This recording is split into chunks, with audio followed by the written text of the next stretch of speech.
The last time you could buy one of these, the Oh Brother Where Art Thou soundtrack was winning a Grammy for Album of the Year. It's been 15 years since there's been a new Continental, and since then, Lincoln has been the brand of constant sorrow, following further behind in the luxury race. Look, I'd rather forget all about that Continental, but this 10th gen, it's memorable for altogether different reasons. That's because the new luxury may just be the old luxury. After years of attempting to out-German the Germans, premium automakers on the fringes, well, they're trying something new by revisiting something old. Comfort first luxury. Cadillac CT6, Genesis G90, Volvo S90, these cars, they're all about plush and hush, not the rush. And what's more quintessentially comfortable than a Continental? Lincoln knows this game in its bones, and with this car, it shows. Let's talk design. And to do that, I'm going to start in an odd way, with the profile. That's because I think it's the Continental's most convincing view. It's a pretty traditional three-box shape, but there's some unique and clever details in the profile, most obviously with the way the door handles are integrated right into the base of the greenhouse. They feel good, substantial, like the handle on a commercial walk-in fridge.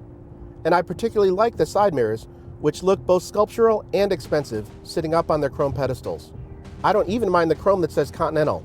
At least it's not another faux side vent. I'm less excited about the Continental's nose and tail. Back in 2015, when Lincoln showed this car as a concept, it looked lower, wider, and more imposing. In the move to production, Lincoln dialed out a bit of the design's character, and to me, that last 5%, it really hurt. But the Continental is still very distinctive, and if you don't live in Detroit like I do, you probably won't see one on every corner in 6 months. It's really going to stand out amidst a sea of E-Classes and 5 Series, even if they're not this color. Let's get this right. The Continental is no marshmallow, but it doesn't have a sporting bone in its entire body. And I'm 100% okay with that. You would be too, surrounded by this interior. This is a top-shelf black label model, and it's $77,000. That means it's $30,000 more than the base price. That may sound crazy, but it's actually pretty typical for this class. Hear that? Me neither. It's like a church in here. I feel like whispering.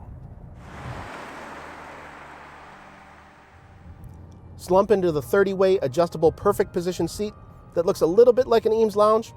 Let it massage your upper management lower back and crank up the 20-speaker Revell audio.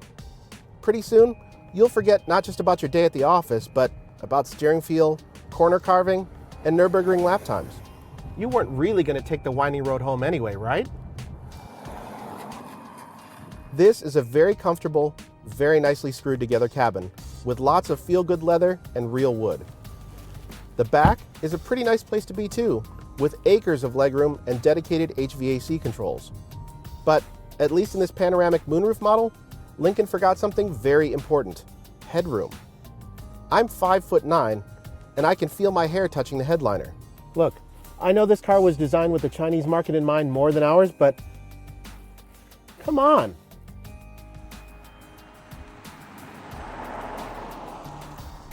So Sync 3, it's a big improvement, but there's still nicer infotainment systems out there. It's quick, but it's also a little dull looking. Plus, it's almost weird not to have Google Earth 3D maps for this kind of money. And don't even get me started on Lincoln's stupid push-button shifter. It's right next to the engine start button, for God's sake. Who thought that was a good idea? The Continental's powertrain, it's pretty laid back.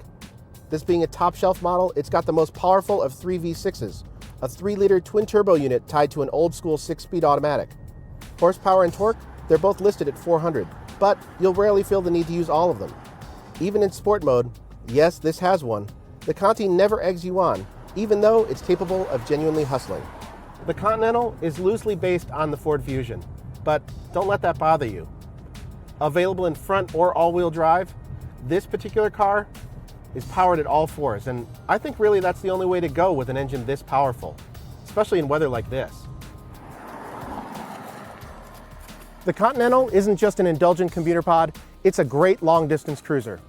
I'll admit, I still prefer sports sedans, but I think Lincoln's smart for emphasizing relaxation over athleticism, even if it's going to take them many years in which to win back customers.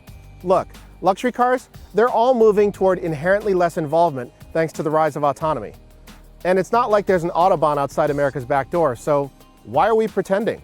In a weird way, going back to the future with this Continental is the boldest move Ford's luxury brand has made in decades.